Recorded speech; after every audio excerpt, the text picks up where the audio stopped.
Na-dismiss na ang kaso ng 17 Pilipinong nahuli po sa Qatar matapos po nila magprotesta nung kaarawan po ni dating Pangulong Rodrigo Duterte.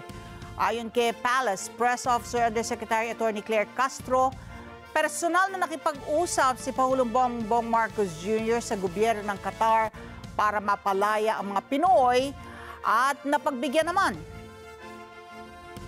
Kanina ay nakapagpulong si Pangulong Marcos Jr. kay Qatari Ambassador to the Philippines, Al Humidi. Sinabi ng Qatari Ambassador na pinalaya na ang 17 na inaresto sa Qatar at dinismiss na rin ang mga kaso laban sa kanila. Ayon kay Ambassador Al Humidi, ito raw ay refleksyon ng maganda at matatag na pagkakaibigan ng dalawang bansa.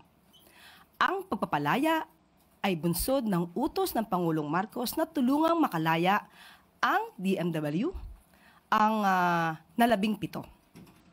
Isa po itong good news.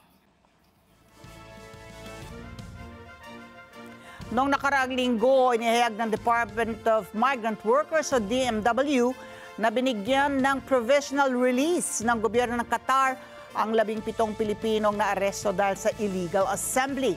Nauna nang sinabi ng Department of Foreign Affairs na ang mga naaresto ay nakilahok sa isang rally na maaaring naglalayong tutulan ang pag-aresto kay dating Pangulong Duterte dahil sa mga kasong crimes against humanity sa International Criminal Court.